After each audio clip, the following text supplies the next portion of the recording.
Yeah. What's wrong? Well, the leg's fine, but it's lost its body. Oh, right. Is there any cure? Look at it through I'd take it to, it's lost its body. What can you do for a leg that's lost all its body? I don't know. Yes. Tell it to hop on a bus and go home. That is a...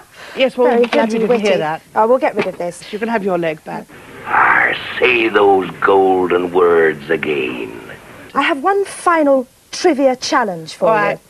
Okay, I know you know a lot about condoms, by the way. Oh, but well, I'm yes. sorry we haven't got onto that. I'm quite serious about them. They are lifesavers. I would like to ask you, the condom queen, to do nothing whatsoever with condoms. That was a surprise, wasn't it? What we have here is some cotton wool, sticking plaster, bandage, germalino, all that sort of stuff. What I'd like you to do, is because I know you're quite an artistic person, you collect things and Victoriana, is I'd like you to make a sort of, here comes the joke, royal collage of nursing out of all this lot. And what we'll do is we'll mark you on it later on when we have the quiz. Kind, yes. So if you'd like to get cracking, here's the cotton wool, some sticky tape. Come on, be artistic. I know I'm thinking. Right, All get right, going. all right, I'm thinking. Yes, I think I know what I can do with this. Okay, just get going. I think I know what I can do. So, ladies and gentlemen, we'll be coming back to Claire and her wonderful piece of artistry later on in the show. Meanwhile, here's something else. Well, at least it stimulated a very lively discussion. Yes, it's question time again. Which famous comic film brothers' Christian names were Leonard, Adolf, Julius and Herbert? If you're not sure, I'll be back soon to tell you. 10 films which became sitcoms. The Odd Couple, House Calls, MASH, Bob and Carol and Ted and Alice, Paper Moon, Alice Doesn't Live Here Anymore, The Bad News Bears, Barefoot in the Park, Mr. Deeds Goes to Town and 9 to 5. I insist on an answer. Well, that wasn't too long to wait, was it? And the answer is, of course, the Marx Brothers. Right. What should we do now? Invite everyone to be sick on me. Okay, let's be sick on him. You were right, she is lovely. If ever a real strong hunger calls, feed your face with Joe's mint balls. It's the adverts now. See you after the break. Mum. By the way, see that your bicycles are all in good working order.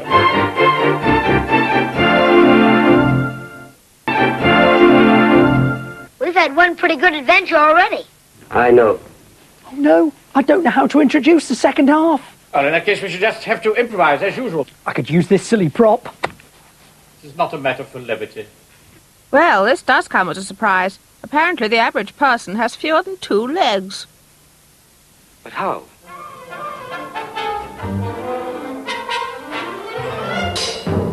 And in town tonight we have me and Joe and loads of pairs of Doc Martens, don't we? Doc Martens, those famous and trendy things.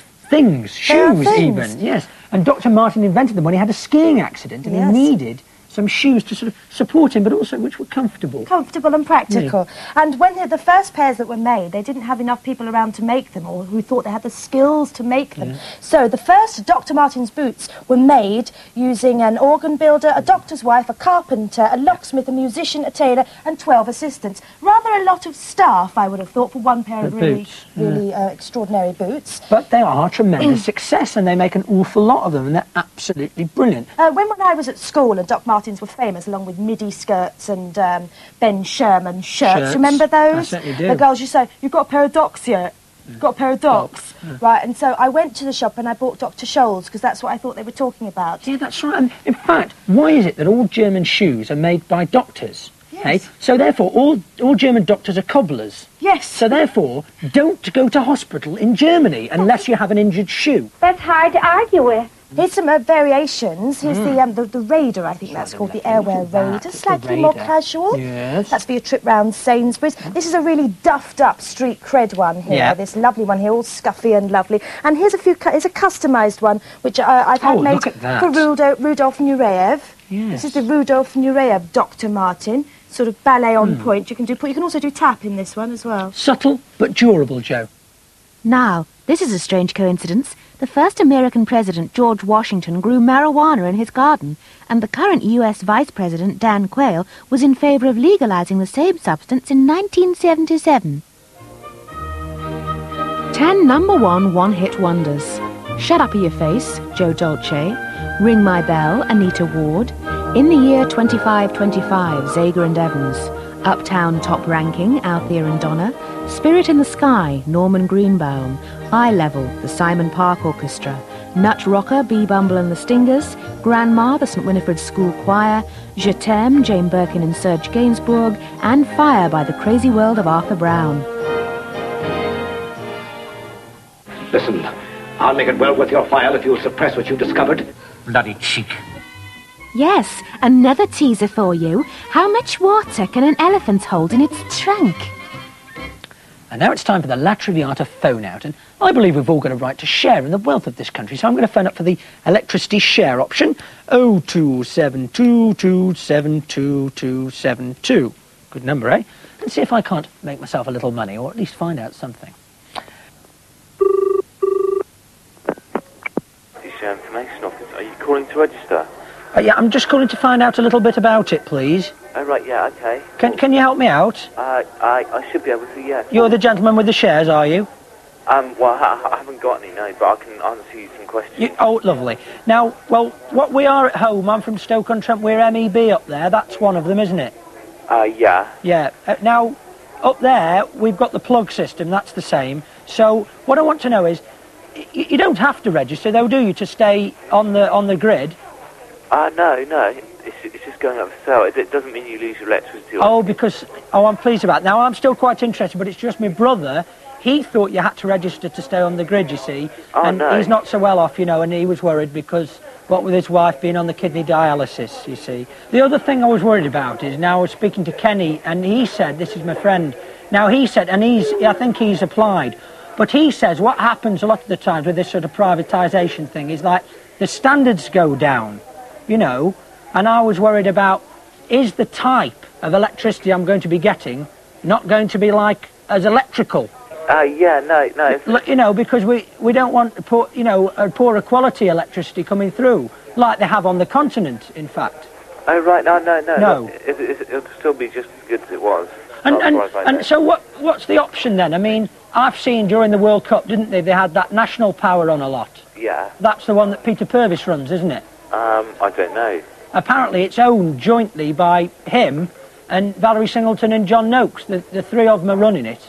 And that's the option, but that's not available this year.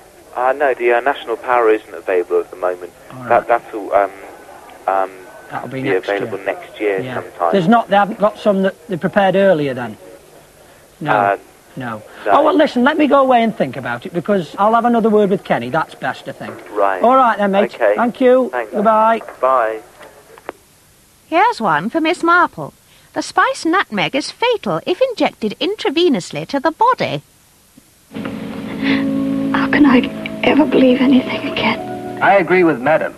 Have you tried this? It's bodies, it's lovely, it's absolutely superb. It's not like that keg stuff. I can't drink that, can you, Glenys? No, I can't. No, it's horrible, that it's stuff horrible. is. I drink Scroats McBeanie. Yeah, it's It is lovely. made in Lancashire from Yeah. the fermented ends of Fell Walker's socks that gives it its gravity and body. Yeah, it's lovely, that is. Yeah, I only drink real ale. That is why I have grown a beard. Yeah. That's the only minus on the real ale front, isn't it? Well, Only the good minus. thing about having a beard is, of course, you can't get carry-out real ale. You have to drink it in a pub. But with a beard, you can keep quite a lot of it in the hair, you see. Yeah, and then you suck it on the way home. That's beautiful. Ops is my favourite flower.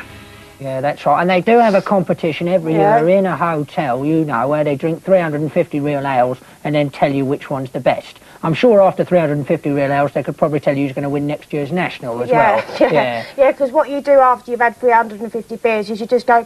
Although most of the people judging it are a bit like that before they have any of the 350 real They've got ales. some funny names, haven't they, them They real have. ales? Dog's Bolter. Dog bolt. Yeah, I've invented some. Yeah, go on then. Yeah, well, if I was an actor and I had a pub and I had to serve an actor's ale, I'd call it Old Ham's Twaddle. Sounds good. And it isn't, of course, just real ale. There are other campaigns. There's what's this? Camrick, the campaign for real ice cream. Yeah. The campaign for real bulls who want to only play with black bulls on squash courts. Yeah. And The other campaign campaigns for real cheese, campaign for real bread. And one that I'd like to start up, campaign for real men. Yeah. That'd be handy. Yeah. I'd get lots of members. I get it. But the one that we've done jointly is, of course, the campaign for real beards, isn't it, Yeah, Joe? campaign for real Yeah, beards. we'd like that. Yeah, we'd like that. We're Cheers, sick then. of wearing them. Yeah. See you up the local. Yeah. Whoops a diddly. You'll keep that.